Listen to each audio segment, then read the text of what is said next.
there to use those accounts in crowdfunding. So those are important things. And of course, public enlightenment. People should know what is going on. You hear something or you see something, you say something. So that if there's public awareness, then we should be halfway through the fight against terrorism. An attempt by criminal elements to revive illegal refining activities in Rivers State have been foiled by the Nigerian Navy, with about 103,000 liters of product suspected to be illegally refined automotive gas oil recovered. The operation was carried out on August 22nd by personnel of Nigerian Navy ship Pathfinder around the Oaji axis of the Gemba local government area, following credible intelligence on renewed illegal refining activities in the area. Tinubu has directed the Federal Ministry of Works to urgently intervene in the worsening condition of the Benin-Agbo-Asaba Road, where motorists and commuters have been stranded for days. The Minister of Works, David Umahi, said the President gave the directive in response to the hardship being experienced by road users on the corridor. The minister said he had moved to implement the directive and will personally lead the intervention on the Benin-Agbo-Asaba Road. The intervention follows reports of severe gridlock experienced by commuters in the past days as field sections and the deteriorating condition of the highway worsened traffic. In other stories now, the presidential candidate of the African Democratic Congress, ADC, Atiku Abubakar, has insisted that he will restore petrol subsidy if elected president in 2027, despite comments by one of his media aides suggesting that the intervention would eventually be phased out. Atiku made the clarification on Tuesday while receiving the Osun State leadership of the ADC in Abuja, where he disowned comments by his aide, Paul Ibe, on the party's proposed subsidy policy. The former vice president said any intervention under his administration will be targeted at domestic refining and production rather than a return to the former petrol import subsidy regime. Well, let's now head to Oyo State, where several shops and goods worth millions of naira have been destroyed in a fire outbreak at Oronyo Market in Ibadan, the capital, leaving scores of traders counting their losses. Although no life was lost, about 300 shops were reportedly affected, with traders dealing in clothing, gold, livestock, food items and other commodities among those impacted. The Oyo State acting governor has visited the market to assess the extent of the damage and engage with affected traders. TV360 correspondent Temitokwe Shitu files in this report from Ibadan. The scale of destruction is massive. The fire swept through parts of the market, destroying shops and goods belonging to traders.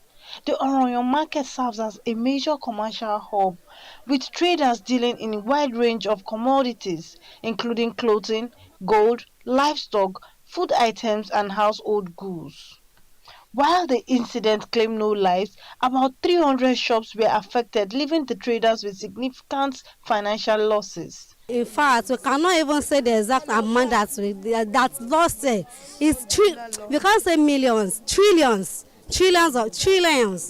because there's so many things that's burnt here. My clothes, a robot clothes, is burned yesterday. Come and help us, yo. You don't lose your family. Come and help us. I beg you, all markets, beg you. Come and help us, yo. On a visit to the markets, Oyo State's acting governor Adebayo Lawal inspected the affected areas and met with traders whose shops and goods were destroyed in the fire. He expressed sympathy for the victims, assuring them that the state government would assess the situation and consider measures to support those affected. But no life is lost. According to accounts, the fire started around 10 p.m. yesterday, and it raged till early hours of this day.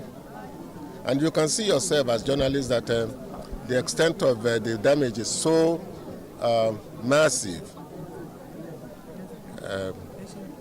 The place was gutted and razed down completely.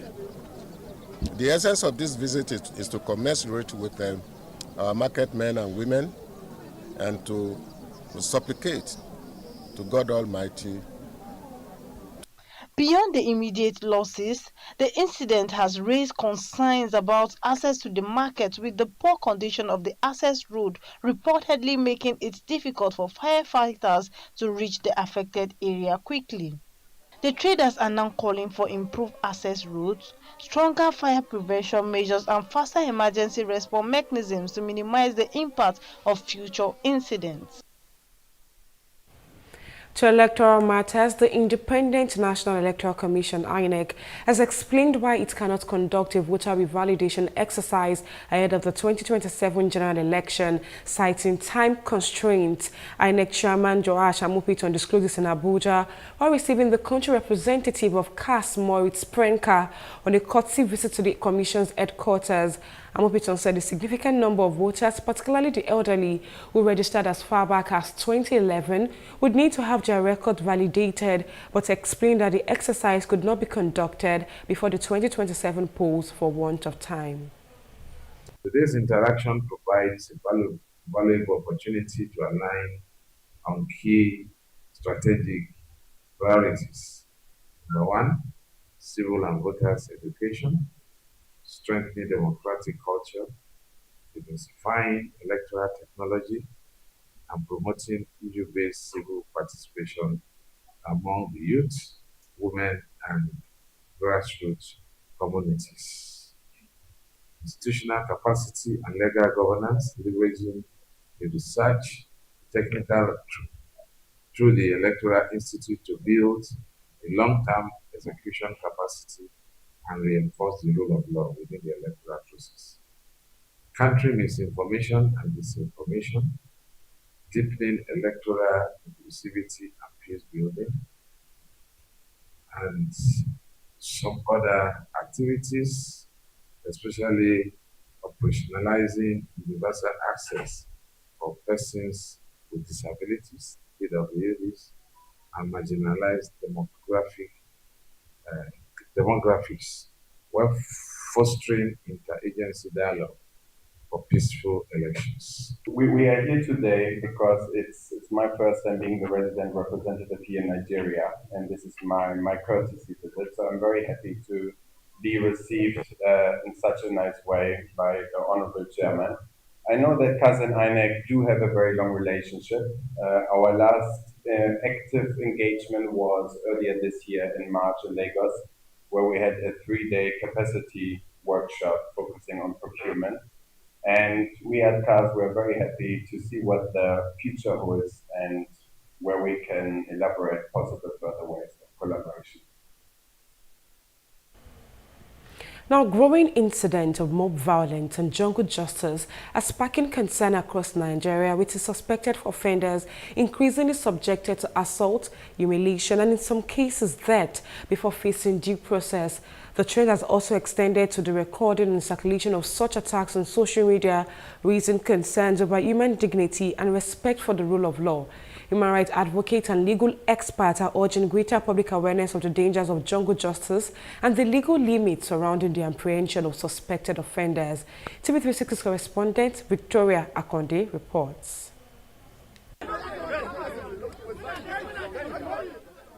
Across Nigeria, allegations of theft, kidnapping, fraud, and blasphemy have triggered mob attacks, with some suspects beaten, tortured, or killed before the allegations could be properly investigated.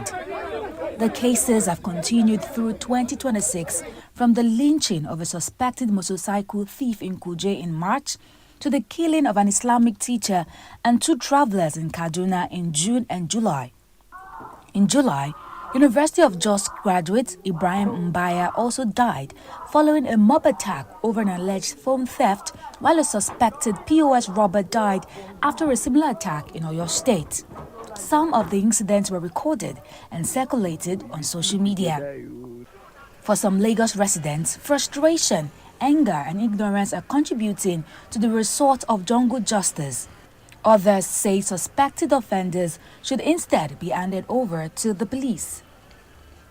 Because of the hardship and everything that is happening in this Nigeria at this time.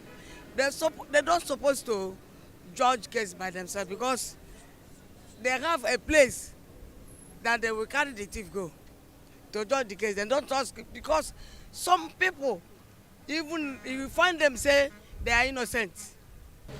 They deserve second chance. You understand? Because nobody is perfect.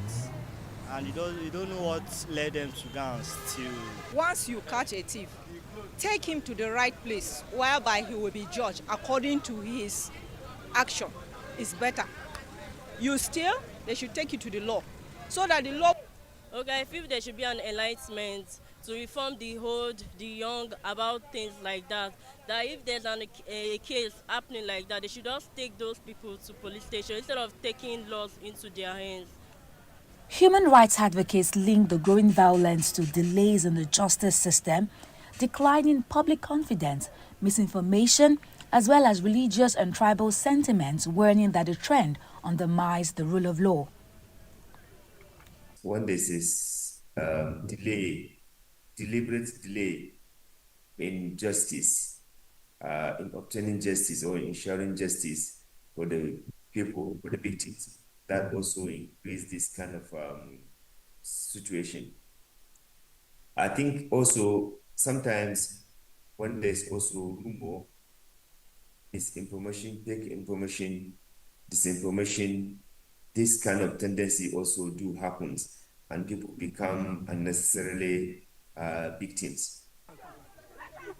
For legal experts, mob action and jungle justice have no place under Nigerian law, stressing that every citizen has a right to life. They say those who participate in such attacks could also face criminal liability.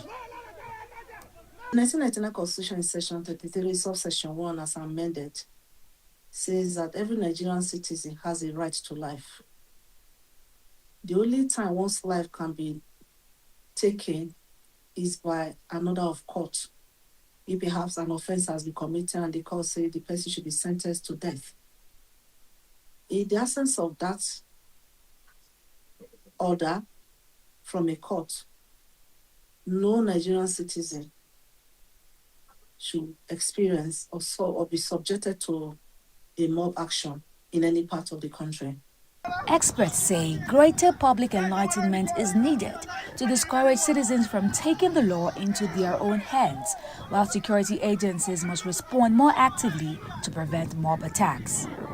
Security agencies that are sometimes very lackadaisical, that are not really present, they should also improve policing, effective policing, and ensuring that they take timely action to prevent and protect the citizens from these unwarranted killings.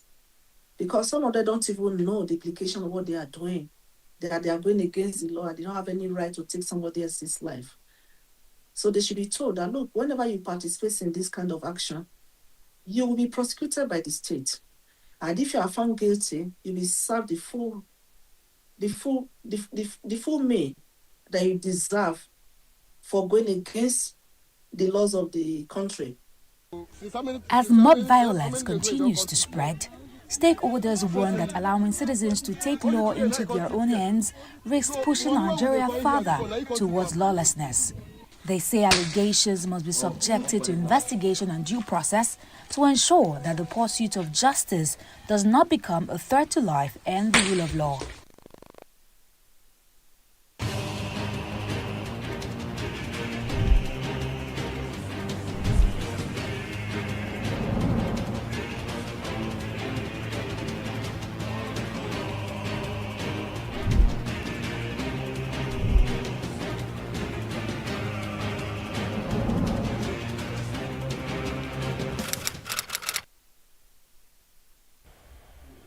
Now, in case you missed any of our news bulletin or for more updates, can catch us online Maxwell TV and AVO TV or log on to our website on www.tv360nigeria.com. You can also follow us on our social media platforms on X, Instagram and YouTube at TV360 Nigeria, or download our mobile app on Google Play Store, Huawei App Gallery and Apple Store. On Facebook, we are TV360 Online.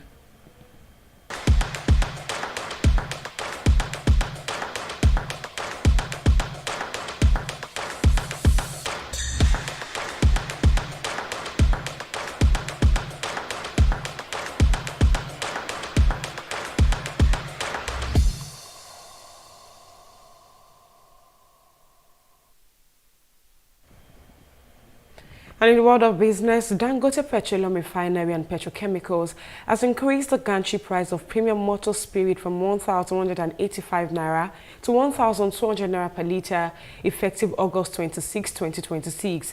An official communication to customers issued on Tuesday, the refinery's group commercial operations announced revised depot prices for gantry and coastal deliveries. The refinery further directed customers to return all authorization to collect documents for repricing, adding that a new volume contract will be issued for immediate loading resumption. The United States Diplomatic Mission in Nigeria has hosted a Freedom 250 reception in Abuja to commemorate 250 years of American independence. Organized in collaboration with the American Business Council, the event brought together government officials, business leaders, and other stakeholders to discuss ways of deepening trade, investment, and economic ties between Nigeria and the United States. The reception also built momentum ahead of the 32nd Nigerian Economic Summit, with stakeholders focusing on shared priorities for sustainable economic growth. TV360 correspondent Emeka Amako files on this next report from Abuja. The United States Diplomatic Mission in Nigeria brought together key players from government and the private sector in Abuja for the Freedom 2050 reception, marking 250 years of American independence. The event provided a platform to examine opportunities for stronger economic relations, increased investment, and deeper business partnerships between Nigeria and the United States. At the center of the discussions was the need for stronger private sector collaboration to create an enabling business environment, attract investment, and support job creation. From the very beginning, American independence was tied to the idea that free people trading freely build stronger, more prosperous nations together. Our founders understood that liberty and commerce were not separate pursuits, but complementary ones. That idea has shaped our foreign policy for 2.5 centuries, and it shapes our partnership with Nigeria today. Nowhere is that clearer than in this room. The United States and Nigeria share one of the most consequential economic partnerships on this continent. American companies are among Nigeria's largest investors, spanning energy, technology, agriculture, financial services, and beyond. At the same time, Nigerian talent, markets, and entrepreneurship continue to shape opportunities for U.S. businesses well beyond Abuja and Lagos. Stakeholders also highlight the role of American businesses operating in Nigeria in driving investment, innovation, and economic growth. When we talk about the U.S.-Nigeria relationship, I sometimes would like to share my personal experiences, and one of them is growing up and knowing that I have aunties and uncles who would come around, and there's this whole notion, and I know everyone here knows this, when we talk about American Wonder. American Wonder, and even there's a local song around it, come and see American Wonder, but it tells you about the perception of the U.S. as anything that's super innovative, anything that's different, anything that's unique, is tied to the American Wonder. And so we have more affinities than differences. We all know we're in the age of the fourth industrial revolution. Everybody's talking about AI. Of course, it does have its challenges, but the opportunities are massive because it's going to change everything. It started changing everything. Today, typically, we are in what we'll call the training stage. Just a few huge companies that have the huge resources in terms of talent, capital, and power are able to do the training with all the data they have. But the inferencing that is coming in a year or two's time is going to actually start the J-curve, where we start really seeing it deployed into every different sector. As the United States marks its 250th anniversary, the reception also underscores the importance of entrepreneurship, innovation, and private enterprise in expanding economic opportunities. Stakeholders say sustained engagement between the private sectors of both countries will be critical in unlocking new opportunities in trade, investment, and economic development while strengthening bilateral relations. And oil prices fell more than $2 a barrel on Wednesday as talks between Iran and Oman revived hopes that the Strait of Hormuz could reopen and remove shipping constraints affecting supply in the key Middle East region. Brent crude futures fell $2.30 to $86 a barrel, earlier dropping to their lowest since August 13th, while US WTI crude futures were down $2 at $80.29, earlier sinking to their lowest since August 10th. Both benchmarks fell more than 3% on Tuesday. On the foreign scene now, Brazil's Data Protection Authority has fined TikTok's parent company, ByteDance, nearly $30 million for the alleged mishandling of children and teenagers' personal data in the nation's latest move against social media companies. The regulatory body said in its ruling that TikTok had breached data privacy laws across both logged-in accounts and guest browsing sessions by collecting and processing young users' personal information without a valid legal basis or adequate safeguards. The regulator estimated that TikTok may have processed the data of at least 8 million children, highlighting what they said were systemic deficiencies within the platform's age verification mechanism. United States President Donald Trump has mourned the death of country music icon Dolly Parton, describing her death as a true loss for millions of people. In honor of the late icon, the president ordered American flags across the country to be lowered for 1 week. Trump's statement followed reports of Parton's death at the age of 80. Parton rose from humble beginnings in Tennessee to become one of the country's music's most celebrated singer-songwriters, had a career spanning more than 6 decades. Well, up next is Entertainment Report on News Now.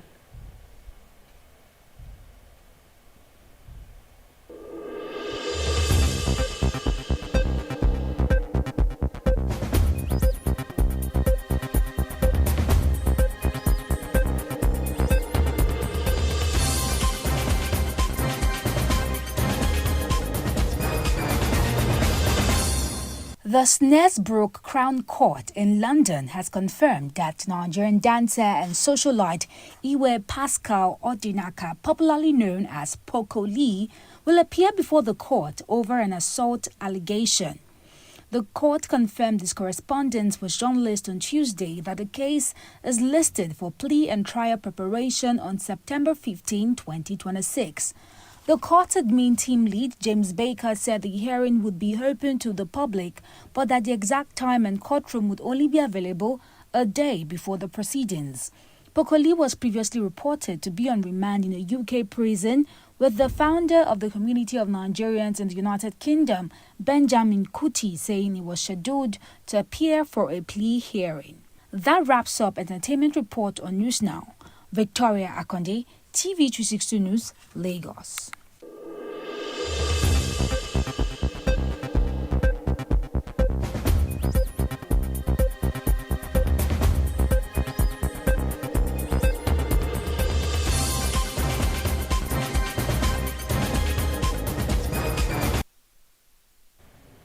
In the world of sports, Nigeria have been drawn against Ghana in the second round of the 2026 Beach Soccer Africa Cup of Nations qualifiers following the draw in Egypt on Tuesday.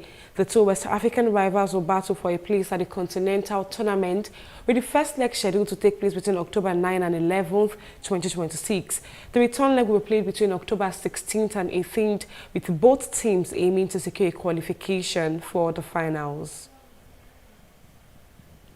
The return of Serena Williams to Arthur Ashe Stadium came to an abrupt end as she and Carlos Alcaraz fell 5-4, 4-1 to Fabio Cobolli and Belinda Bencic in the U.S. Open Mixed Doubles quarterfinal, their magic fading after an inspired early performance.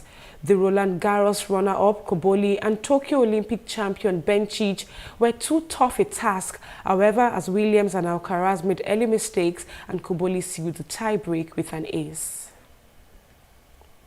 Other Upper News Bulletin on News Now at this time. Many thanks for joining us. I'm Okbayemi. We will see you next time.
what do you think about having your masks on? I don't want to be mask.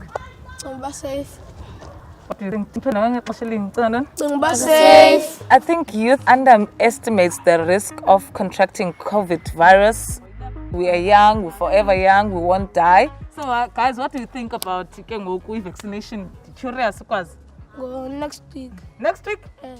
My hope for the campaign is that more people get vaccinated, that more people get aware about the information that is out there around vaccines, around COVID-19, and also be more cautious about taking care of themselves first.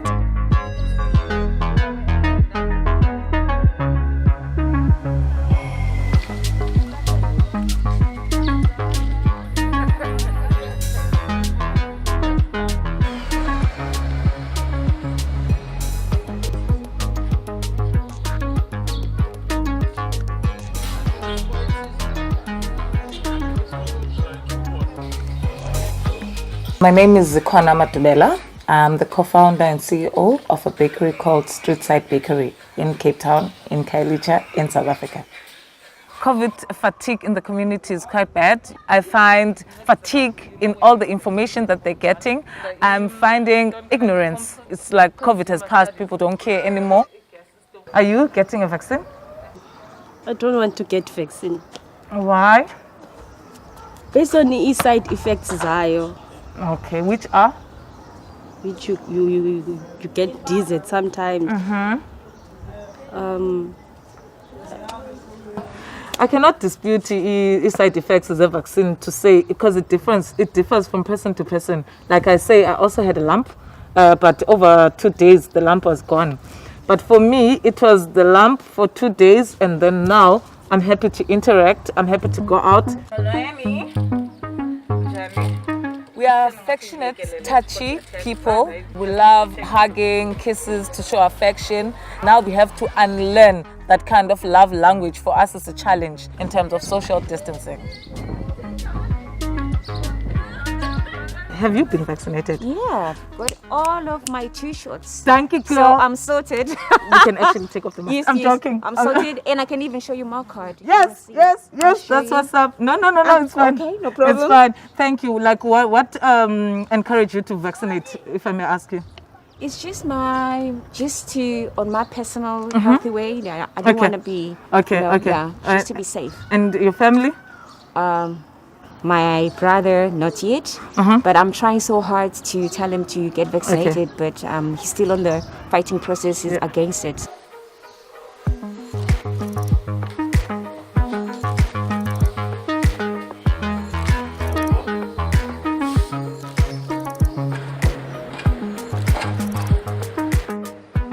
We need to be there more for each other than we are on our own. This COVID period has proven to us that we need each other united more.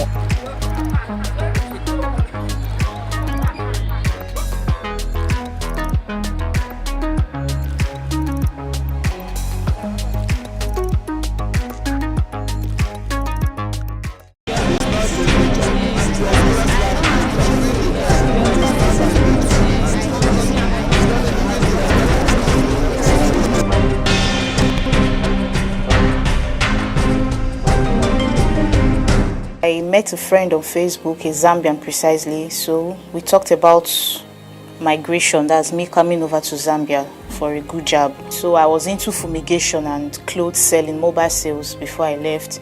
So when the thought came of relocating to Zambia, when I checked the economy of both countries, I found out that Zambia, though small, but their currency is quite better than Nigeria. Applied for visa, my visa was granted, I purchased my tickets, and then I left. I flew through Kenya Airline. That was on the 1st of June. I arrived Zambia on the 2nd. And then I called this my friend, and I told him I'm in Zambia. So where I was, he moved me to another lodge, a hotel. And that was where I was assaulted by him. He was even dragging passport. He wanted to get my passport, my yellow fever vaccine card. But because I hid it very far, he couldn't get access to it. He tore my bag, went away with my BTA. It's $885, and then I didn't see him. He absconded. When he left, he didn't pay the hotel bills. He had gone with my money. I couldn't find my money in my luggage. So when I noticed that things were not what we actually planned. I had to become friends with a gardener boy in that hotel. So that previous night I was asked to move out of the hotel because he didn't pay the bills. But I noticed that he and the receptionist were in good accordance, you know. So I tried asking the receptionist, did that man tell you he was going to come back? He said no, and he's owing for a night, that I can't stay in that hotel. So they had to seize my luggage, you know, seize my properties. I had to look for where to sleep. So that fateful night, I slept in an abandoned vehicle where I was almost gang raped by 3 guys. You know, I had to start this Nigerian movie. I'm with HIV, I'm with this, I'm with that, you know. So you want to, sleep with me and all that. So they made away with my travel documents, my return tickets and all that. They thought it was an envelope of money. So they went with it after tearing my jean and all that. But they couldn't have access to, because I started shouting. That was around 3 o'clock in the morning. I started shouting, creating scenes, so they ran away. When you leave Nigeria, and like I left genuinely, you know, but what I proposed wasn't what I got. So it was while I was in Zambia I discovered I was human trafficked, you know. So it's real. When you go, you come back, you're alive, you just say, God, I thank you, and you pick up the pieces of your life and start all over.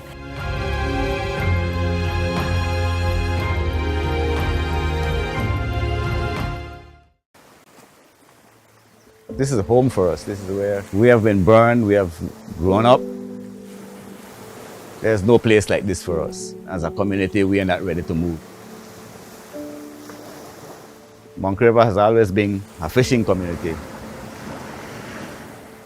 And I started out as a fisherman. And that was a joyful time.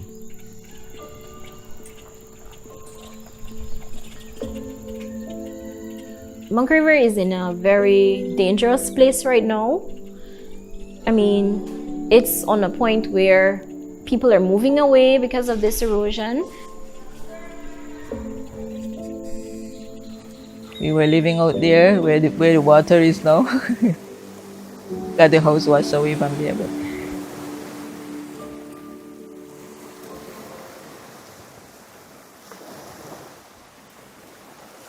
my name is Mario Moschamp. I'm a resident of the community of Monkey River. We started seeing the issues with the erosion on the coastline. What hurts me the most about this whole situation is even after we lost several, pieces of properties, we lost a whole football field, was the loss of our burial ground. My grandma and my grandfather are now washed out in the sea.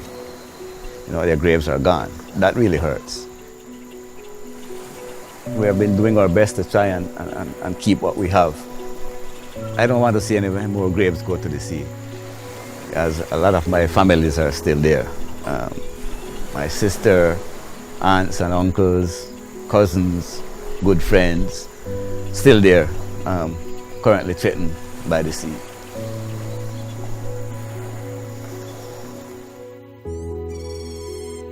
My mom is, she's the reason I decided to become a teacher. Where are you for school? Well, everybody around here, we're related, family members, so it's really personal. So that is why I decided to get on the watershed and see what I could do to assist. The Monkey River Watershed Association was mainly formed to address what we are seeing with the erosion on the coastline. As a community, what we started seeing was changes on the river. And we didn't see the kind of sand that used to come out before to replenish what is lost naturally.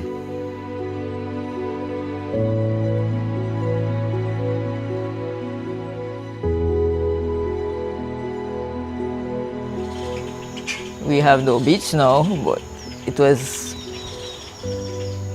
was really nice having a beach where you can walk around and enjoy the view of the sun rising.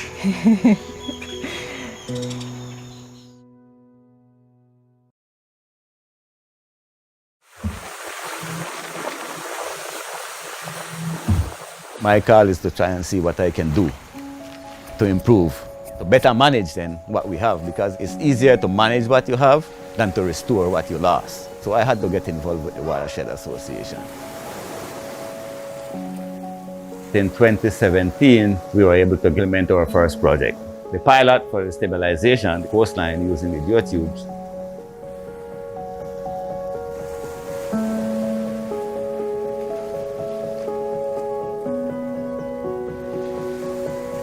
The Watershed did a geotube project where they installed some geotubes in front of the village. Basically, that was like a stabilization method to assist with some of the villagers who were at risk of losing their homes. The GF Small Grants Program provides financial and technical resources to civil society organizations to implement community-driven action for global impact. I was able to nurture further relationships with the residents of Monkey River, including understanding their plight, their concerns with the erosion, the loss of homes, the loss of their livelihoods, the loss of biodiversity. The degradation of watershed in general is at an alarming rate being degraded, and for me that is extremely concerning. What I see with the erosion, I would hope that they can stabilize it, put something down, rocks, sand, to stabilize the beach. Once it's stabilized, then they can do other projects to help that. Waves and the sand was coming inside the downstairs and run through all the way to the back. So what happened, the guys took some rocks that government gave us, some boulders and small ones, and they put them just in wheelbarrow and boat and throw them in front to help to build back a little bit of the sand. So we know that the boulders would work. Monkey River Village is one of those coastal communities that we prioritize. A coastal fishing community located on the southern eastern part of Belize, a small Creole community living in harmony with nature. Monkey River is not responsible for the climate crisis, yet they are the ones that are suffering the greatest loss and damage. What we need is climate justice. I want to get Monkey River back on the map. Monkey River exists. It's a beautiful place. The natural resources here for us to use, not abuse and misuse, because without them we can't exist. If we can address what we are seeing, Monkey River can be here for another 100 years.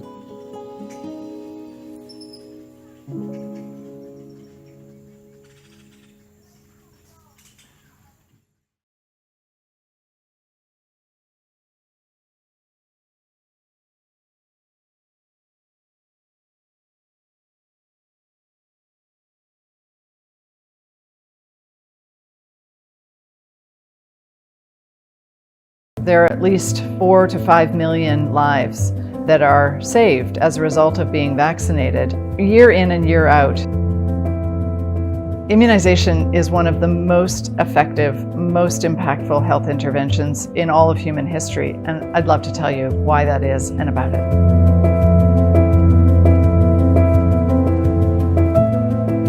Tens of millions of people, in fact, over the course of human history, hundreds of millions of people died from smallpox. It was a dreaded disease. And in the late 1700s was an amazing breakthrough. A British physician, Jenner, noticed that milkmaids who had been infected not from smallpox, but from a related virus called cowpox, they were pretty immune from getting smallpox.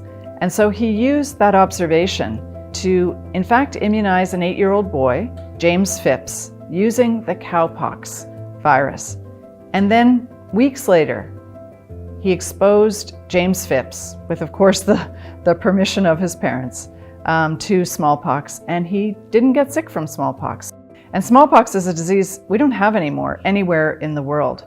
And the reason we don't have this disease is because of vaccination. Another disease that's really front and center, big spotlight on trying to eradicate this disease, meaning wipe it off the face of the earth once and for all, just as we've done for smallpox, is polio. I think everybody knows what polio looks like. Paralysis of limbs, long life, disability. Many people die of polio as well. And this means vaccinating, for instance, in Pakistan, in India, in many other countries, huge campaigns that have vaccinated tens of millions of children in short periods of time. We're now at the point where polio has been reduced by over 99% compared with the way polio used to be before we had vaccines. We're so close to ending this. We're so close to the last few cases. We're so close to ending the transmission of this virus. I worked in a hospital in the country of Haiti, in the capital city, in Port-au-Prince. The pediatric ward in that hospital was full of children who had measles, who had diarrhea, who had meningitis, children who had tuberculosis, children who were born with tetanus. And about a third of children who were admitted to that pediatric ward died on a daily basis. And so many of the illnesses that children came in with were illnesses that were completely preventable with vaccination. It was a really important period for me in my training, in my life, to decide to really devote my career to making sure that vaccines were not only developed for diseases for which we didn't have them yet, but also, perhaps more importantly, that the vaccines that we already have are completely accessible, completely available, completely safe and effective for people in every part of the world, no matter what community you're born in. So we've all been living through what has been an enormously difficult couple of years, this pandemic, COVID-19. And one of the things that the world over, I think everybody knows, is the incredible development in rapid time, in frankly unprecedented time, of vaccines that prevent COVID disease. They work against infection and transmission as well. One of the ways that vaccines have gotten into every country around the world is through the COVAX facility. And the COVAX facility is the mechanism to buy vaccines, which is happening on a billions of dose basis, and get them shipped to countries that need these vaccines that can't buy them on their own. There are 92 countries that are benefiting. And when we think about low-income countries, over 80% of the doses that are provided to low-income countries are coming through the COVAX facility. We vaccinate against diseases that are transmissible from person to person. And that means that each of us presents some risk to someone else unless we're protecting ourselves through the use of vaccines. So I really think about vaccination as a social equity issue and a social justice issue. And there's nothing more overwhelming, there's nothing more tragic than a perfectly healthy child who succumbs to an infection that was completely preventable.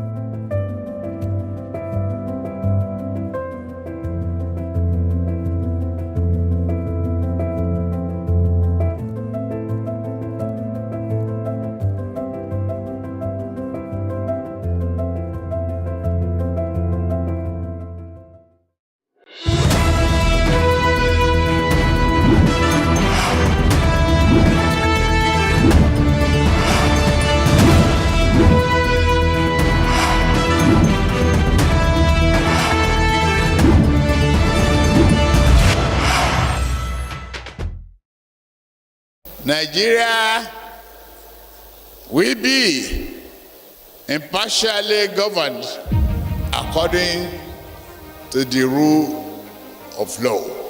We shall defend the nation from terror. We shall remodel our economy. The first subsidy is gone.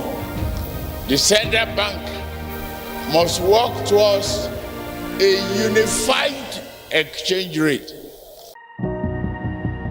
It's been 2 years now since President Bola Ahmed Tinubu made those solemn, far-reaching pledges when he was sworn in as the 16th president of Nigeria on May 29, 2023.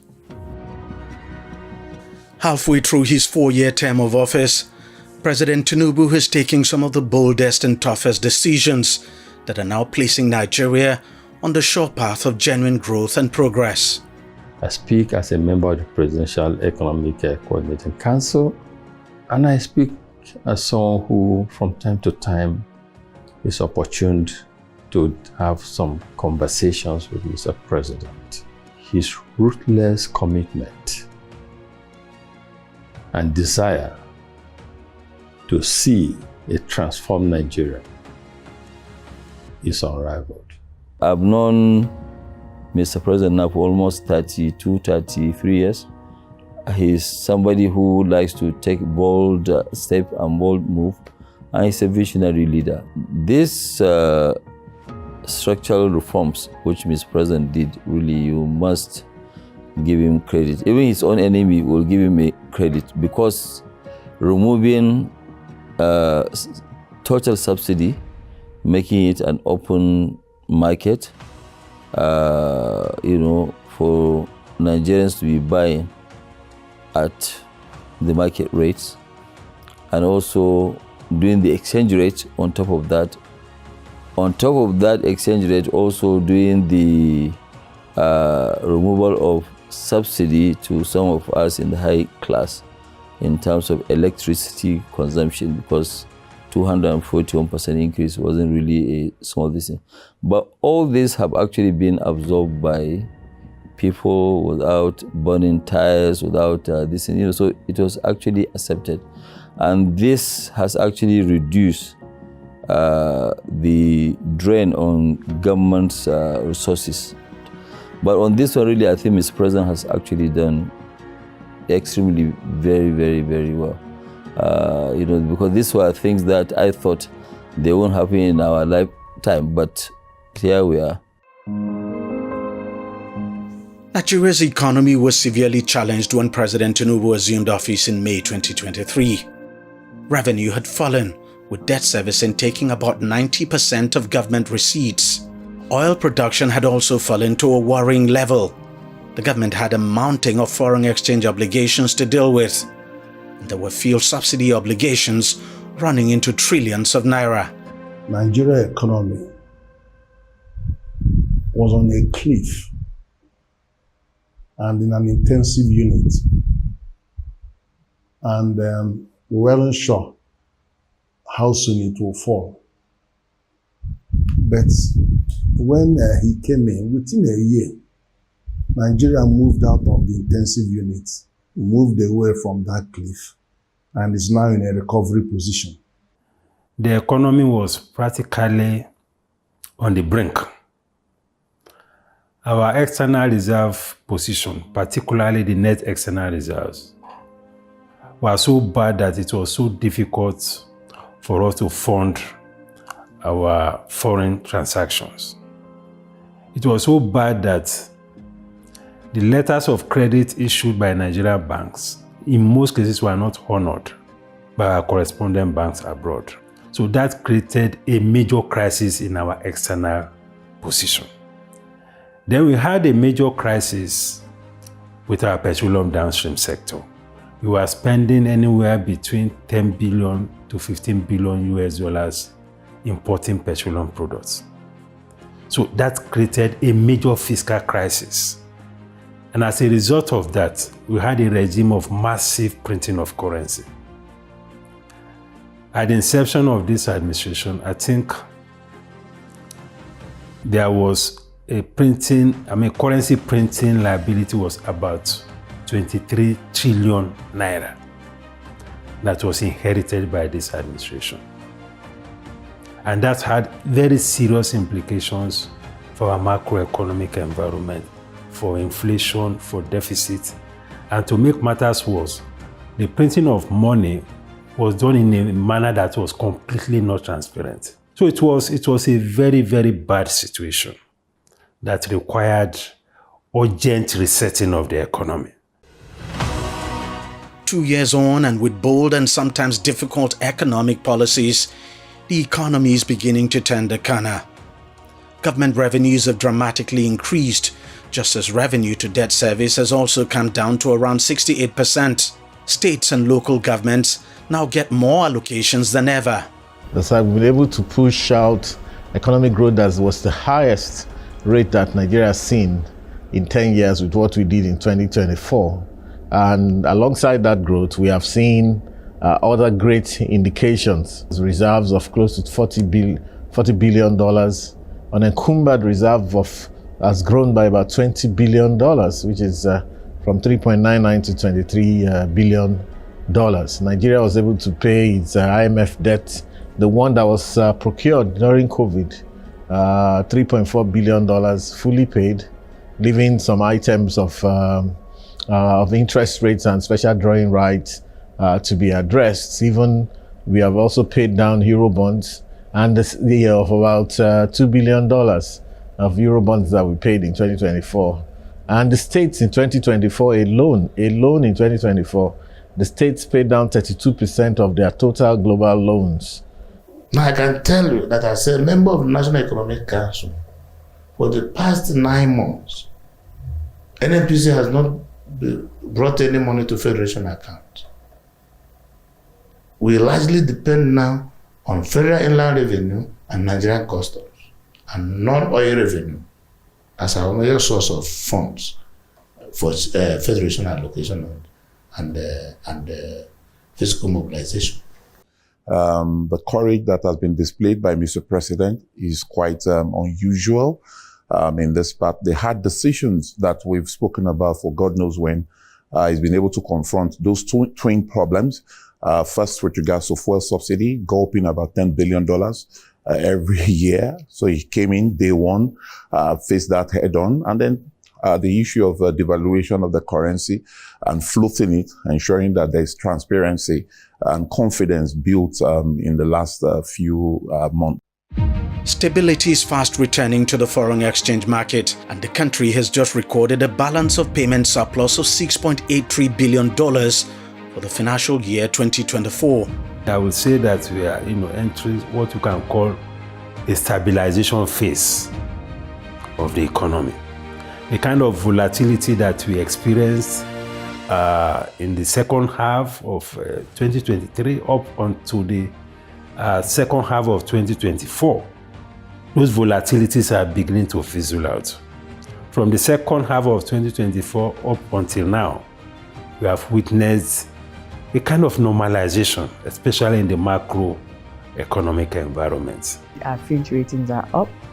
The reforms in NNPC, the signing of the new Investment and Securities Act, several important pivotal reforms that globally and domestically, everyone can attest to the inflection point that is the Nigerian economy this year. Portfolio investment is up, FDI is also up. You know, we've been tracking his investment announcements from his presidential trips, over 30 of them, as at December 2024 was $50.8 billion. Our job is to make sure that those announcements translate into bankable investments that we see through. And so those discussions and dialogues have continued to be ongoing. The revenue of government has gone up 60% in 2024 compared to previous year. And that's the federal level. At the state level, the revenues to the states have doubled. So these are signs of the improvements in the government revenues as a result of the bold and courageous changes that were made that you have mentioned. The measures we have taken so far in terms of orthodox monetary policies, we can see have begun to yield fruit. They have begun to yield fruit. We can see that accretion to reserves have been consistent. And at one point in time, may I remind everybody that we achieved the highest level of reserves in the past 3 years at one point in time. We've also continued to see inflation gradually beginning to decelerate. We can see that there's greater confidence in our markets. What has happened under the solid mineral sector in the past 2 years is unprecedented as a result of the deep-rooted reforms of the Tinubu administration. Virtually all the metrics in the sector have changed. Investments are pouring in. At the last count, the government has attracted over $800 million in new investments to the sector. Among the new investments is a $600 million lithium plant in Kaduna State and another $200 million refinery near Abuja and 2 additional processing plants in Nasarawa State. We have a policy of local value addition, which is also part of our 7-point agenda.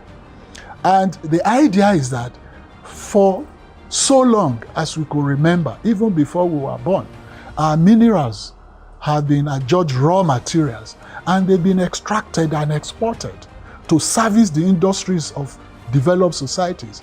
And so under the President Tinubu's Renewed Hope agenda, we say no more.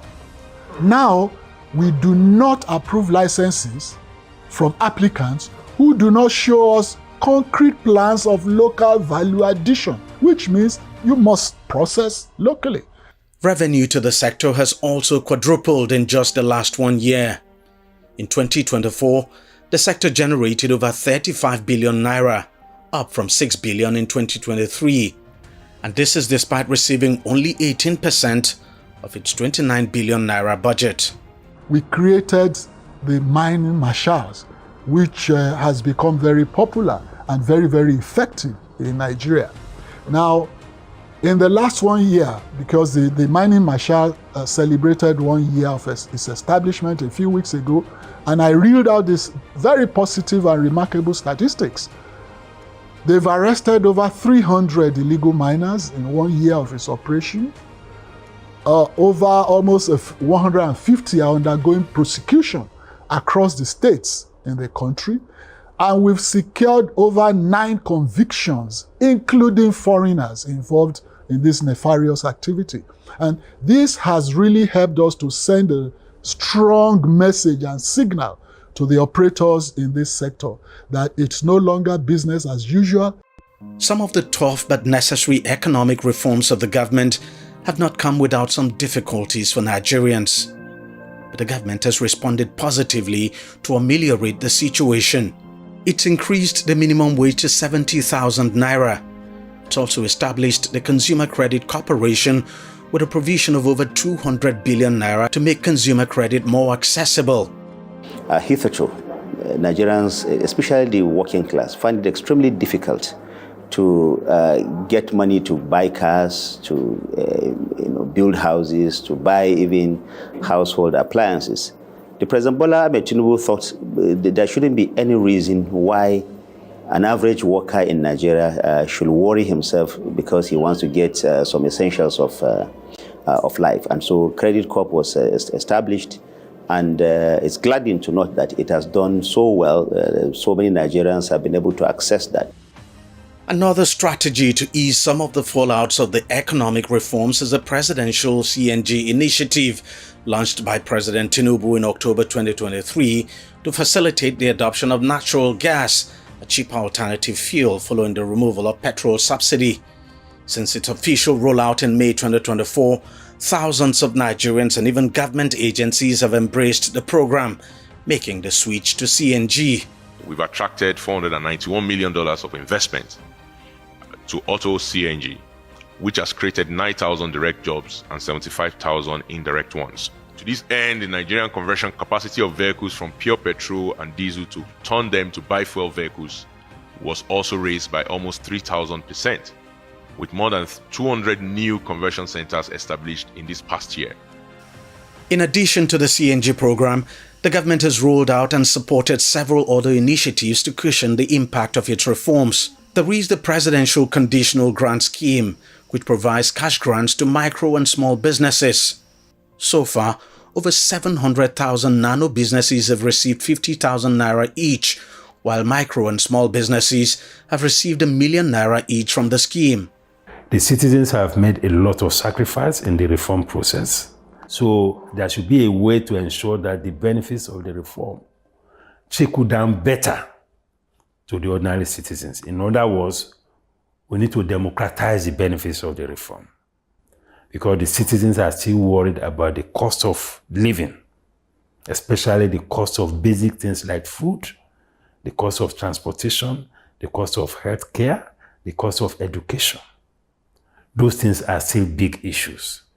So going forward, we want to see more impact, more efforts, deliberate efforts to ensure that the cost of living is reduced, so that we can make the whole reform process a lot more inclusive.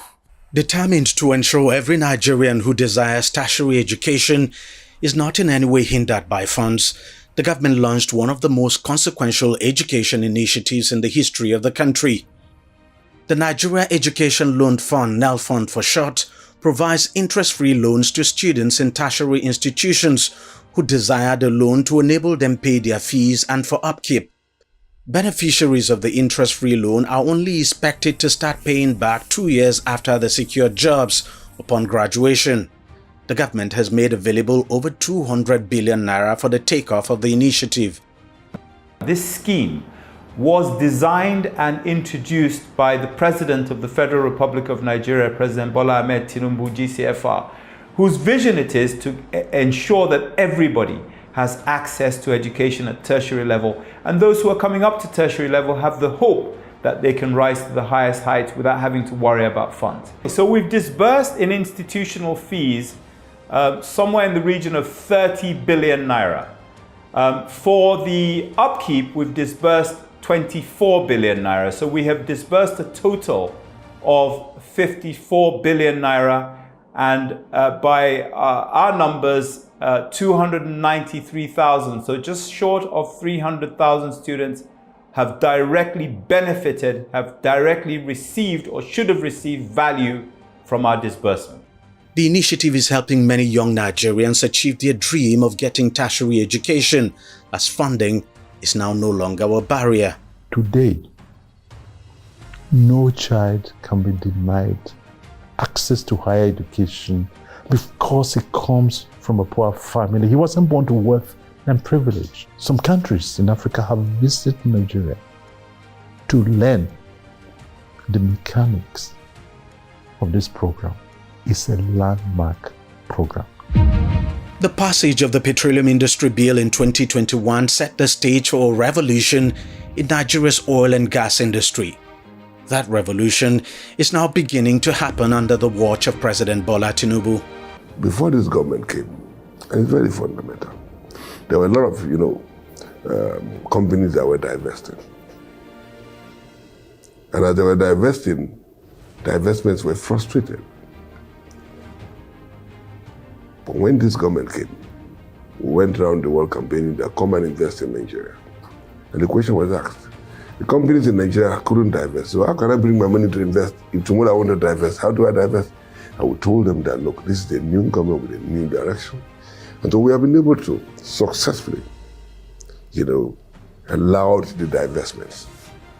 The president, graciously approved of the divestments.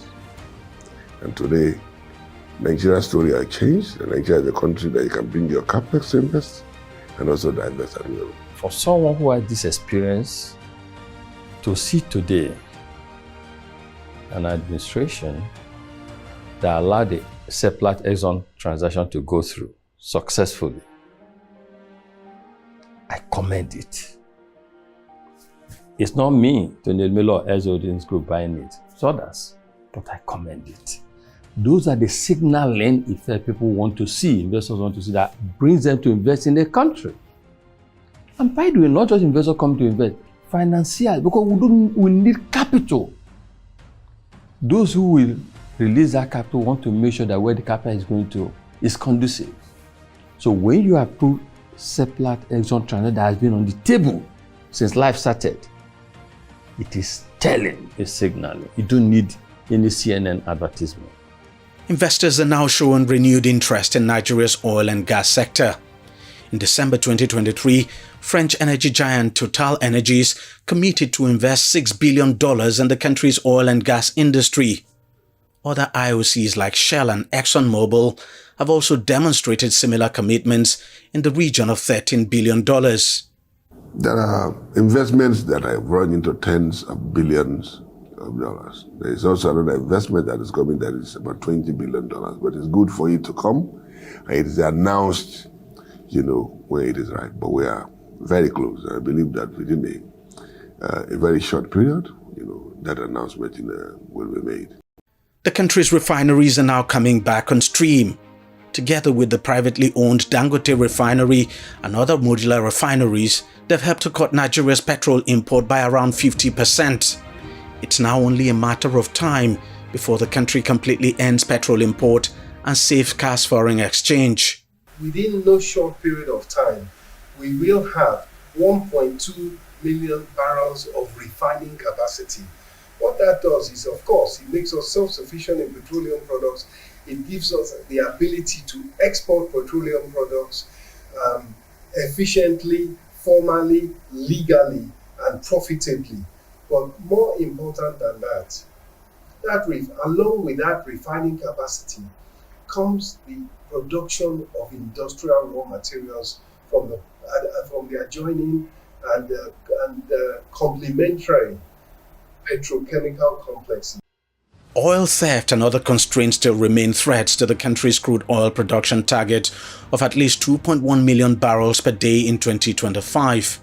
But the government is not giving up on its projection.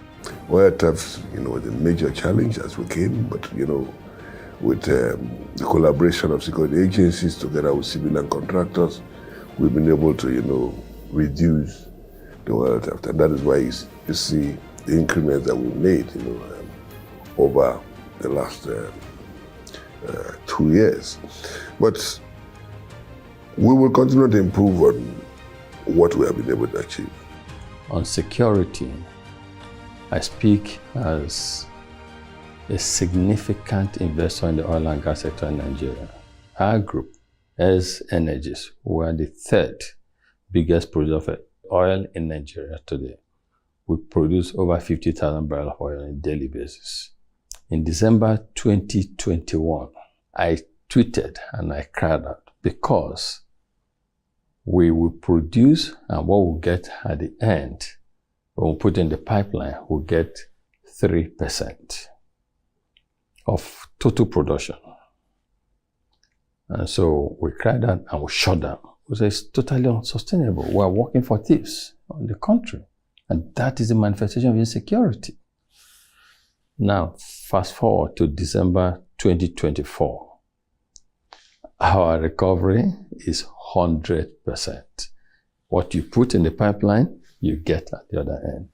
That's totally impressive. At inception, the Bola Tinubu administration had inherited a total of 2,604 projects in the Ministry of Works from the previous administration, totaling 13 trillion naira. The figure would rise to 19 trillion naira following the removal of petrol subsidy and floating of the naira. So the president, in fact, and of course the Federal Executive Council, directed that we should do prioritization. So out of these 2,604, we selected about 404 projects, major projects, review them, and they are all ongoing. And then the new projects of Mr. President under this administration is about 65. And of course, this 65, excludes the 4 legacy projects of Mr. President. The 4 legacy projects are ambitious, gigantic, and transformative road projects. They are unprecedented in the history of the country and link the entire nation. And this is one of them. The 750-kilometer Lagos-Calabar Coastal Highway, which will run from Victoria Island in Lagos, southwest Nigeria, to Calabar in Cross River State in the south of the country. Work has since begun on the project, and its first phase, which is approximately 30 kilometers, will be commissioned in May. Incidentally, it has 2 spurs. The first spur is, it was supposed to be Sokoto, Badagry, Sokoto, as, envisaged by the Shagari administration, about 45 years back. But the president, changed it to Sokoto, Badagry, 1,068 kilometers, intention is that the Sokoto-Badagry should start from Sokoto and Kebbi. And as we talk today, we have 258 kilometers by one carriageway going on at Kebbi section. And we have 120 kilometers, going on in, Sokoto section. We are about to procure the second carriageway of 258 in Kebbi and the 120 in Sokoto. But this is a spur, of the Lagos-Calabar Coastal Highway. So, but the Lagos-Calabar Coastal Highway, 750 kilometers of route, of course, it runs through, Lagos, to Ogun, to Ondo, to Edo Delta, Bayelsa, Port Harcourt, Akwa Ibom, and the ending at Cross River. And when it ends at Cross River, the axis of Cross River now starts from there to the third legacy project of Mr. President, which is the Trans-Sahara, route, which is 462 kilometers. And it connects from the, Calabar end, going through Calabar to Ebonyi, to Enugu, to Benue, to Kogi, to Nasarawa, and ends in Abuja. And then it connects the fourth legacy project of Mr. President, which is 482 kilometers, which, starts from, Akwanga. If you look at the just concluded project of, Kefi to Makurdi, which is being told now, then from that Akwanga section, it gets to Jos. And from Jos, it gets to Bauchi, it gets to Gombe. So the entire four legacy project of Mr. President, if you look at the loop, it's all connecting the six geopolitical zone. While work is ongoing with the legacy projects, inherited major projects are also receiving equal attention. Among them is a 700-kilometer Abuja-Kaduna-Kano highway. I think Nigeria never had it, this good. And I want to say, with all sense of responsibility, that before now, past government has been building roads. But today, President Bola Ahmed Tinubu is constructing roads. Because we are constructing roads that will last from 50 to 100 years. And the problem we've had in our road construction has been, poor design, poor construction, poor method of construction, and then lack of commitment on the side of all partners, getting things done. But it is no longer business as usual. Across the 6 geopolitical zones, road projects are currently going on, overseen by a minister who is not only a core professional, but also passionate about executing the president's ambitious works projects. There is no money anyway. The ones that we have, the president is judiciously using it very well. And I'm happy with his engagement in this legacy project because foreign money is coming in at as low as 2.5%, So this legacy project has 30%, Naira funding, and then 70%, loan component. When a nation borrows to do infrastructure, that is the right borrowing. And I tell you something, these legacy projects are not just road projects, they're investment. By December, we would have finished section 1 of the Lagos-Calabar Coastal Highway. Apart from the inherent benefits, we're also going to recover our money, return on investment under 10 years. We're going to be tolling it, So when we borrow to invest, when we recover the money we borrowed, we'll be able to pay back, and we also, it becomes also part of the, the wealth of the nation. The issue of transportation, especially with the removal of subsidy, we must look at a cheaper way of transportation, and the railway system is the very cheap system of transportation. And he continued with what the previous government started, the railway system from Lagos to Ibadan, from Ibadan to Kaduna, from Kaduna to Kano, Kano to Daura, Daura to Katsina, Katsina to Maradi, Maradi to Jibia in Niger Republic. That project has continued.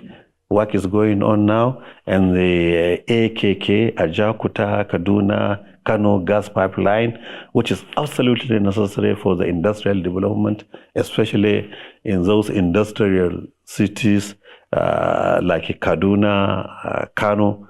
You see, that work is going on.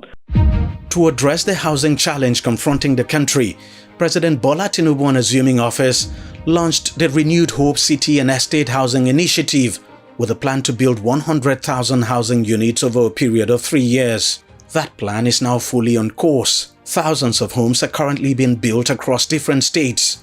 The first set of houses will soon be handed over to successful applicants. Nigeria's perennial electricity challenge has for long defied every solution thrown at it. But after initiating some drastic reforms like the signing of the Electricity Act Amendment Bill 2024 and making huge investments, the government is gradually turning things around. On 2nd of March 2025, Nigeria reached a remarkable generation available capacity of 6,003 megawatts, marking the first time this level had been recorded in the country's history. That is not enough. This achievement was followed by a peak generation evacuation of 5,801.44 megawatts on 4th of March 2025, which also saw an impressive daily energy output, the highest ever, 128,370.75 mega hours per day on that very day. We've always been in 118, 119,000 megawatts on a daily basis, but we achieved 128. That is the highest energy ever consumed in a day since power sector came to being in Nigeria, and we are proud to achieve this. It took the country about 40 years to attain 4,000 megawatts of power, but with its reforms, this government has been able to add 1,700 megawatts to attain a peak generation of 5,800 megawatts in less than 2 years. Now that we have created the trajectory, if we sustain this trajectory, I can assure you that before the end of this administration in 2027, the first 10 of this administration, 2027, we should be able to generate and distribute nothing less than 8,000 megawatts of power. Investments are now coming into the electricity sector as a result of the reforms by the government. Many states now regulate their own electricity market. The government is also investing heavily on renewable energy to power communities across the country that are not connected to the national grid through the Rural Electrification Agency. While the electricity sector still faces a number of challenges, the reform in the sector is no doubt changing the narrative one step at a time. In the Federal Capital Territory, Abuja, an infrastructure revolution is going on. The Minister of the FCT, Nyesom Wike, and his team are bringing the president's ambitious aspirations for the capital to reality, one project at a time. In just 2 years, the number of projects executed and completed is mind-blowing. And they run across the entire FCT, covering both the city centers and satellite areas where many of the residents and indigenous people live. The leadership Mr. President has shown is what has encouraged us to take bold decisions to say, look, we can't continue to be business as usual. We must do things in different ways. But before that, it was difficult because that leadership was not provided. And you don't want to go and take a decision where you're embarrassed by appointment. Nobody does that. So now we have seen that we have a leadership that's focused and said, it wants results. It does not want excuses. It does not want, oh, you see, people did it. No. He has confidence in you. He believes you have what it takes to support him, to achieve what he has promised Nigerians. So what is all this excuses that this happened, that didn't happen? So all we are doing is to continue for what we stopped last year. Last year, it took us about 12 days, 13 days of commission of projects. This year alone, it's taking us 19 good days of projects that will touch on the life of the people, those who reside in the city and those who reside in the satellite center. It has never happened. The projects are fast changing the face of Abuja. New bus terminals have sprung up in the city. New roads and bridges have been built, and more are still under construction. Satellite towns are now being opened up as genuine development is reaching underserved communities in the FCT. One of the key sectors President Tinubu prioritized on coming into office is the health sector. It's partly what informed his decision to poach Professor Mohamed Pate from the Global Vaccine Alliance Gavi and appointed him Nigeria's coordinating Minister of Health and Social Welfare. Almost 2 years on, and with the introduction of several reforms by the administration, Nigeria's once broken health system is now being fixed. The investment that we have had in 2024 and here now in 2025 being planned for infrastructural upgrades. This country has never seen something like that. Let me give you an example. Cancer, which is a major issue that is emerging in our society. President approved for 6 major cancer infrastructural upgrades and equipment upgrades in 2024 in February. World-class radiodiagnostic centers in collaboration with NSIA, for instance. There are 10 major radiodiagnostic centers that are being constructed right now. The subsidy that the federal government provided for dialysis, for instance, for kidney patients. Federal government bought 10,000 dialysis commodities through centers all across the geopolitical zones of Nigeria to make it cheaper for patients that are dialysis dependent, and accelerated renal transplant centers. Sokoto had its first renal kidney transplant. Now Ife is coming along. There are others that are looking at that. We're now beginning to think of liver transplant, open heart surgery. There are many of those infrastructural upgrades. So the kinds of things that you are hearing from abroad, or you have to go to Egypt or somewhere else to get them, are beginning to be feasible here. My goodness, orthopedics, a major cause of people traveling abroad. My own father had a domestic accident, had a major fracture in his mid-80s, but he was fixed within a week in a public hospital in this country, and within 4 weeks he was already standing. Anchored in the Nigeria Health Sector Renewal Investment Initiative, the reform in the health sector is fast transforming the country's health infrastructure, attracting over $3 billion in grants and investments. The government is investing massively to turn around the country's primary healthcare system. Existing primary healthcare centers are being upgraded. Over 8,000 new ones are now being built across the country. So we set out to expand the primary healthcare system, to make it functional at level 2, to improve the level of functionality. So we embarked on increasing the functionality of 8,800 primary healthcare centers, and over time expanding them to 17,000 that are functional, so that Nigerians will have the retail points working between federal government, states, local governments, private sector, development partners to roll that going forward, to revitalize the basic healthcare provision fund. And in the last 2 years, we have had 6 out of the 11 ministerial oversight convenings of the basic healthcare provision fund that disbursed resources to all the 36 states, to those thousands of primary healthcare centers that are called BHCPF facilities all across Nigeria, that receive on a quarterly basis disbursements for their fuel, for their running costs, for stipend for their health workers, for buying drugs and commodities for the patient that they see on the supply side. And with that, we're seeing of today 20 million contacts every quarter. Beyond health infrastructure, the Tinubu administration is making healthcare easily accessible for all Nigerians. Today, pregnant women who require cesarean section can access the service for free at federal health facilities. Kidney patients can now get up to 80% subsidy on dialysis services at 11 federal hospitals across the country. And to address the manpower shortage in the health sector, the government has so far recruited over 2,000 doctors and nurses, as well as engaged 774 national health fellows across local government areas in the country.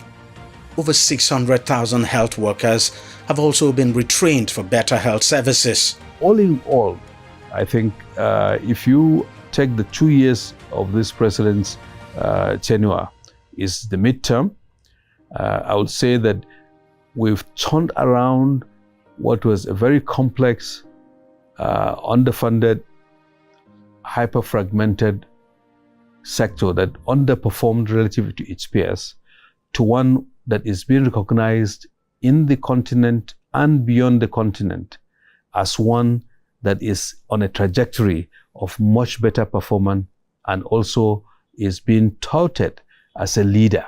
Even though the president signed an executive order waiving import duty on health equipment, the government is also ramping up efforts on local pharmaceutical production.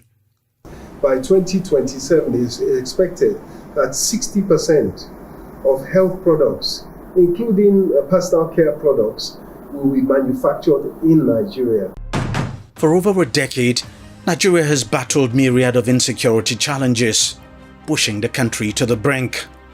Learning from the challenges and successes of the previous administrations before it, and barring recent setbacks, the Tinubu administration is changing the narrative. I think the most obvious thing is the commitment by the government. From the beginning, the president made very clear his commitment to address the security challenge, and this is manifested in different ways. First, in his renewed hope agenda, where he made security the second key priority, as it were. Then he also listed 8 elements that he put forward to address the national security challenge. Also, in terms of budgeting, we've seen a very steady increase, and in fact, an obvious increase in budgetary provision for the security sector.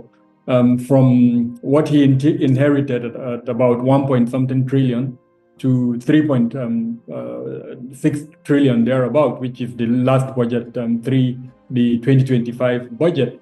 We've also seen his engagement with the security sector leadership. You recall that one of the first things he did after his swearing in on May 29, 2023, was to visit the Office of the National Security Advisor, and he also had meetings with some of the security sector leadership. So that commitment, I think, it's unquestioned. In just 2 years, the security reforms of the administration are bearing positive results. Terrorist attacks are declining. At some point, they've reached their lowest in over a decade. Terrorism-related deaths are also coming down. Attacks in the southeast have now been reduced by almost 75%. The last 2 years is watershed, indeed, in the fight against banditry. 11,250 hostages on record free. A decline. We started witnessing the decline in abduction. Decisive blows to top warlords. The Kachallas, Ali Kachalla, Boderi, Halilu Sububu, Dangote, Isu, Yellow, Damuna, Buhari, all of them have met their creator. Over 50 of such leaders were eliminated. Over 70 of their deputies, commanders, and hundreds of foot soldiers neutralized. In the Northeast, Mr. President, where it all started over 20 years ago, the Boko Haram, the jihadis, over 13,543 terrorists and criminals neutralized since we came in. Over 124,408 Boko Haram ISWAP fighters and family members surrendered. Over 11,118 weapons recovered and destroyed. 52,596 rounds of assorted ammunition recovered and destroyed just in Borno State. Southeast, a welcome development is that the sit-at-home orders is becoming more and more ineffective. Key IPOP ESN figures capture and neutralize many in the battlefield. Over 50 police stations and many police forces are back in business. Attacks on security forces significantly reduced. Social and economic activities are normalizing. This can be testified by anyone who will visit the Southeast today. Insecurity still remains a challenge in Nigeria, but the Tinubu administration is tackling it head-on with a clear focus and determination. We will invest more in technology. We will take over all our forests. We must neutralize kidnapping, banditry, and terrorism. It was never like this before in Nigeria. But we will reverse the trend. The aviation sector is not left out in the gradual transformation of the country as a result of the Tinubu administration's bold initiatives. Since he was appointed Minister of Aviation and Aerospace Development, Festus Keyamo has been leading the charge to transform the sector in line with the president's plan. Through policy trusts, we have restored international and global confidence in the aviation ecosystem, especially in the leasing global leasing world. We have brought back that confidence in the Nigerian ecosystem. And we have been able to do this by instilling integrity in our system. And this was a fallout of our compliance, our strict compliance with the Cape Town Convention that we had been signatories to, but were very poor in adhering to the terms of that convention. And so it was public knowledge last year that we went ahead and took practical steps to comply with the tenets of the convention. We signed the practice direction in Nigeria, and then also rolled out the IDERA by the NCA. And these two actions by Nigeria catapulted Nigeria from 49.5% to 75.5% on the global compliance scale. And that officially is the highest in Africa. So as I speak with you, international leasers and financiers are back in Nigeria right now. And it's only a matter of time, not a long time, before Nigerians will feel the full impact in terms of newer aircrafts, in terms of lower prices, ticket prices, because it will lead to more competition, both on domestic, regional, and international routes. The new international terminal in Lagos, built by the previous administration, is now fully operational. Plans are now underway for a complete remodeling of the old terminal. Several routes are now being opened for ease of connections across the continent and beyond. And some airlines that left Nigeria in the past are now back. Key bilateral air service agreements have been finalized, integrating Nigeria more deeply into the global aviation ecosystem, facilitating easier and more efficient air travel between Nigeria and other countries under mutual benefits. We have been able to open up a number of routes again for our domestic airlines, and also to attract some other international airlines to ensure that traveling experience for Nigerians is enhanced, and Nigerians have more options on some of these international routes. And so, of course, you saw the return of Emirates, the return of Emirates to the Nigerian domestic international routes. The return of Emirates to Nigeria, and Nigerians are beginning to enjoy that hub now in Dubai in their international travel. So, but there are other routes that we have been able to attract to Nigeria. You know, the Italian route had been closed for decades. Air Italia stopped flying to Nigeria many years ago. We've been able to attract another, international airline, and today we have opened up the Italian route again. We have also opened up the Algiers, Abuja, and Douala route, Cameroonian route. Before, it was so funny that you could not even take a 1 hour flight to Cameroon. It was so funny. And when I came to office, I said, how could this happen? Just 1 hour to Cameroon.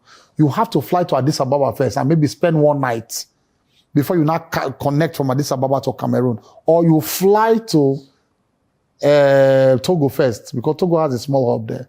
And then from Togo, you now come and you start flying all over Nigeria. You'll be flying on top of Nigeria to go to Cameroon. That was how, odd it was in terms of connectivity. But today we have been able to attract that, and so on and so forth. So we have opened up so many other routes today in Nigeria. Aviation infrastructure are also being improved upon. The long-delayed Abuja Airport second runway expansion is now getting off the ground. For the first time, the country now has the e-visa system for efficiency and ease of travelers as part of the immigration reforms of the government to strengthen the country's air borders. There are also 40 e-gates at all major international airports in the country for faster and more secure passenger processing. Passport application process now fully automated, significantly reducing waiting time. Gone are the days of passport backlogs. What we've been able to do is to introduce the contactless passport application system for, obviously, passport renewals. So, and that is live and direct. It was started in November. I think November 1st, yeah, we started last year in Canada. From Canada, we're able to move to Europe, and Europe excluding UK and I think Ireland. Then we were able to move to UK now, and Ireland. Now we've moved to America, we've moved to Asia and other part of Africa as well. So it means that a Nigerian does not need to go to the embassy to renew his passport. Another major thing that we're also doing is to also bring a bit of, to be serious integrity to our passport. And what do we mean? What do I mean by that? I'll break it into 2 or 3. Number 1, when this government came on board, Nigerian passport was not registered on the ICAO PKI PKD, that's Public Key Infrastructure, Public Key Directory of ICAO. So it means that verification of Nigerian travel document was near impossible real time, you know, in across all borders in the world, airports and whatever. So that's why when a Nigerian travels with a Nigerian passport, there's he has a more difficult chance of being attended to than a foreigner. But this particular, under this administration for the first time, Nigerian travel document, the passport has been imported into the PKD ICAO directory. So Nigeria is now compliant. And I'll tell you that before this government came on board, we never had any, in fact, profiling at our border posts were basically subjective and never objective. Profiling wasn't based on the principle of objectivity. And you know that any decision that you make on the premise of subjectivity is likely going to be laden with errors. But this government came and we introduced what we call the API solution, which is the Advanced Passenger Information System in terms of our air borders. So such a way now that before any passenger comes into Nigeria, we have the opportunity of pre-profiling such passengers and we can easily identify persons of interest. Successes have also been recorded in the agriculture sector. The government is driving a massive mechanization process to boost food production and security. Thousands of tractors and other agricultural inputs have been deployed to help farmers not only farm on a large scale, but also rapidly improve their yields. Mr. President has transformed agriculture from potential to performance. And is, like I said, driven by mechanization to market access, from inputs to export driven. Saudi Arabian minister came last year and he came and sought for 1 million tons of alfalfa and 1 million tons of soya and 200,000 tons of red meat. Today, we have already started that engagement, and that is a drive that was spearheaded by Mr. President when we all accompanied him to Saudi Arabia in November of 2023. In its determination to combat food inflation, hundreds of thousands of hectares of land are being cultivated for wheat production across several states in the country. Over 100,000 farmers have so far been supported, and more agro-rangers are being deployed to provide security for farmers. 3 other programs that we have seen that has made an impact is the mechanization program of Mr. President. That is a wonderful legacy. We have, like I said, the GIP is also mechanization partly. And then the Greener Hope, which seeks to provide almost about 10,000 different implements from tractors to harrows and other agricultural equipment over a period of 10 years. And that will also seek to set up about 1,000 service centers across the nation, and also to develop 150,000 hectares of land across the Federation, with 25,000 from each geopolitical zone. So over 6 and 25,000 makes 150,000.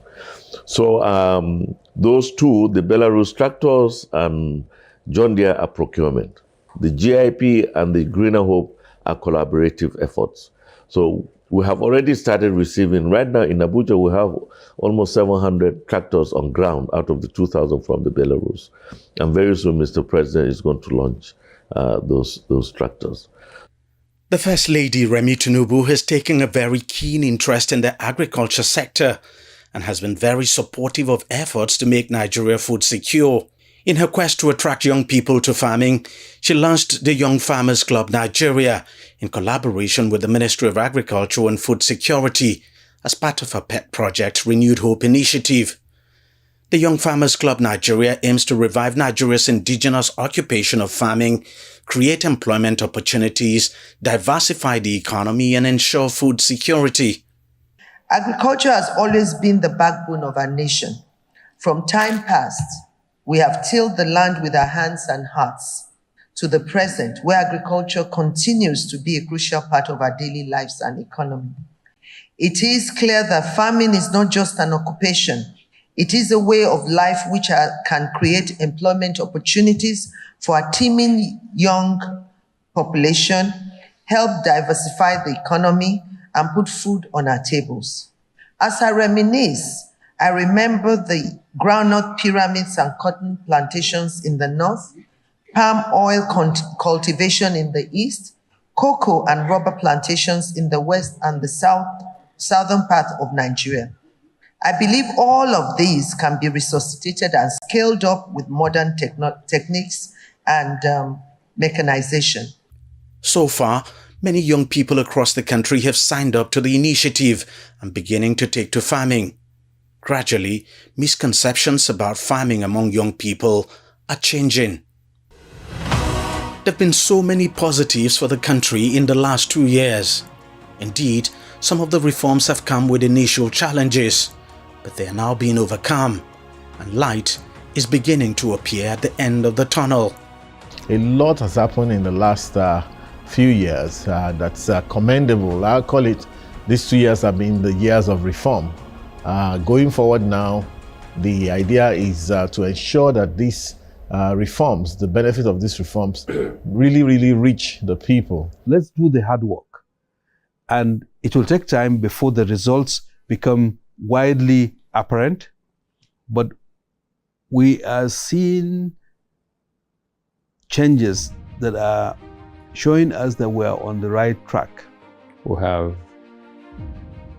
a unique opportunity under President Bola Ahmed Tinubu's administration to compete with our contemporaries, our peers all over the world.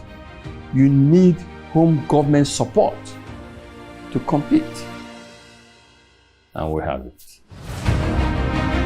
Nigeria is certainly on the rise.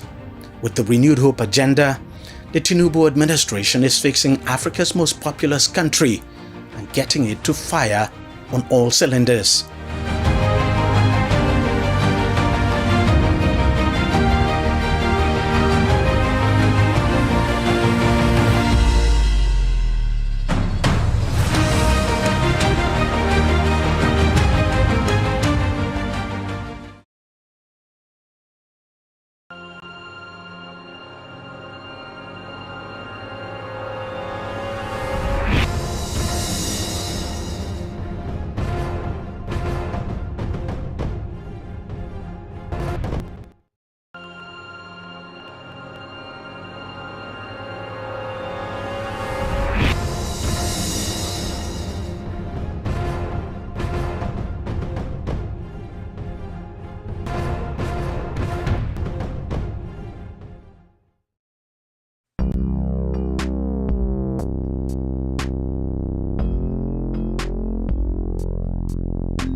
It's so far the largest single raid carried out by Nigeria's Economic and Financial Crimes Commission. We have not seen this kind of industrial scale. 192 suspects arrested.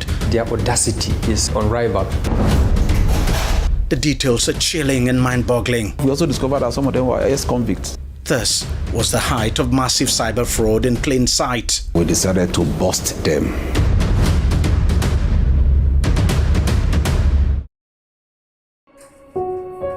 Sometime in November 2024, Abba Sambo Usman, who heads the Advanced Fee Fraud section of the Lagos 2 Zonal Directorate of the EFCC, received crucial intelligence about a sophisticated cybercrime syndicate led by foreign nationals operating right in the heart of the Nigerian commercial capital, Lagos. So following that intelligence, I brought it to the attention of my then Zonal Director, Mr.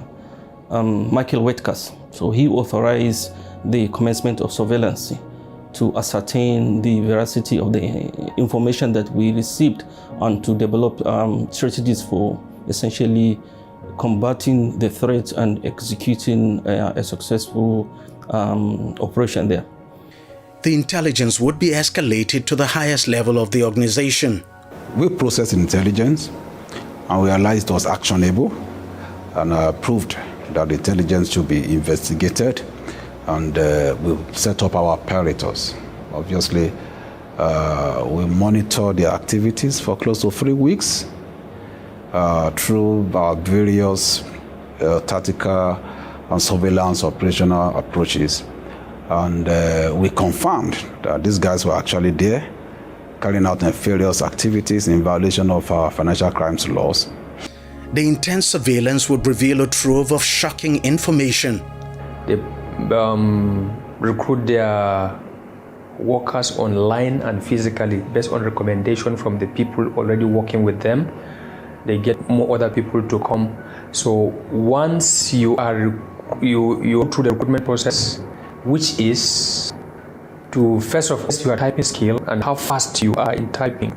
Once you've passed the typing test, that is your speed is what fits into what they want, they recruit you.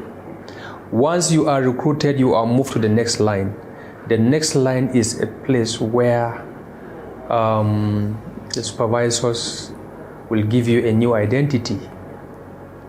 At that level, they say, who is your name? And once you tell them your real name, they say, okay, from now henceforth, they give you a name, usually name of a female, and then you answer that name, and then they create a profile for you, and that profile has a lady's picture, beautiful lady, and then you use that particular name they had given you, and then they bump into foreign numbers and you commence communication with your would-be victims. So it's people, when they employ you, all you have to do, the responsibility is to create fake profiles on dating sites. So they go to dating sites, get pictures of beautiful female or male, it doesn't matter, because the targets can either be male or female, as the case may be. So one is, the responsibility is to open 10 to 15 fake profiles per day. So when they're able to create those fake profiles, then it moves to the next level. They call them the developers. They are the ones that initiate the communication. The communication commences like normal romance relationship. So once they're able to develop that relationship, communication, when there is consistent communication with the victim on the other side, then they begin to introduce like a business idea. They begin to pretend as if they are into a certain type of investment activity, that this is what I'm doing and I'm making profit from it. Thus trying to sell the idea that there is something profitable taking place, that the other party at the other end can partake and make profit too. That is essentially how it takes place. So once that communication has been established and is going on well, the Chinese or the foreign syndicates take over. So it is there, they have dedicated a website where they send or direct the victim for the investment. So once the investment is made, they defraud the person, and then because they have taken over the communication, our Nigerian syndicate members don't have any idea of how much was defrauded or exactly where the money went to, essentially creating a kind of buffer. If they are arrested, then they don't have any information as to actually how the real fraud took place. In the evening of Tuesday, December 10th, 2024, just weeks after the reception of the intelligence, EFCC personnel in an operation codenamed Eagle Flush launched a surprise raid on the building where the syndicate had been operating from. It's an imposing 7-story complex known as Big Leaf Building on number 7 Oyujolayemi Street, Victoria Island, Lagos. The syndicate had clearly been operating in plain sight. First of all, we discovered that quite a number of them were foreigners. From Asia, from Eastern Europe, from Northern Africa, and their modus operandi is something that was a bit strange or different from the regular Yahoo, activities that we are used to, the regular internet, fraudsters that we are used to.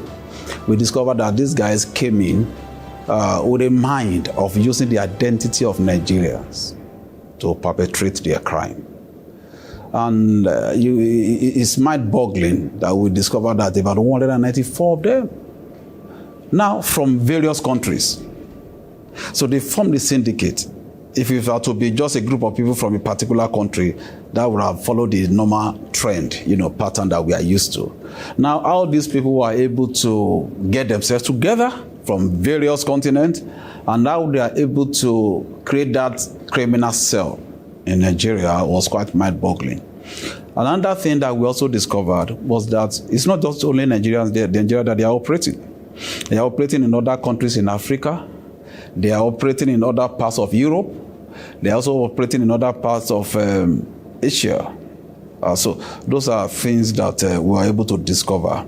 And also we discovered that the propensity of their activities being linked to financing of terrorism, that's also another mind-boggling area that we are also looking at. You look at it, the place was located at a very highbrow area. And if you look at that building at number 7, Oyujolayemi in Victoria Island, Lagos, you think it's a financial institution, you think it's a bank.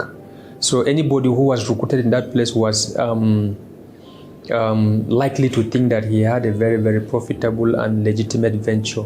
So most of the Nigerians, that was what they thought they were into, but just to later discover that it was something else. I am surprised in the sense that they have the audacity to set up such a big cybercrime operation in the heart of Victoria Island in Lagos.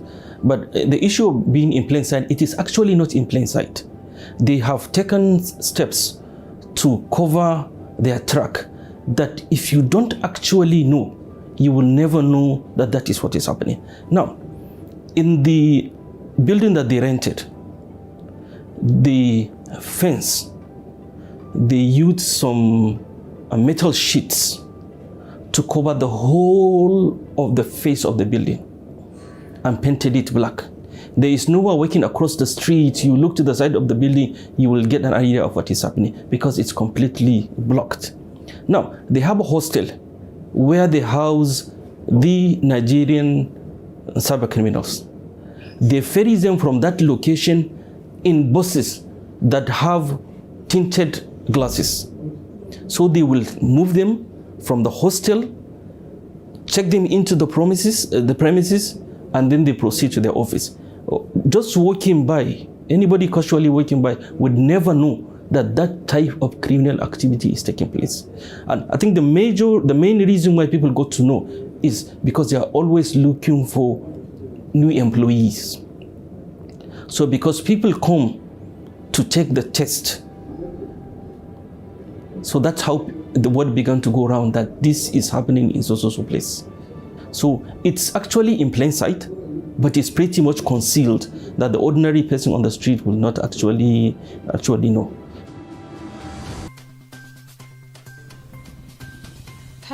welcome to the newsroom. Here are some headlines making the rounds.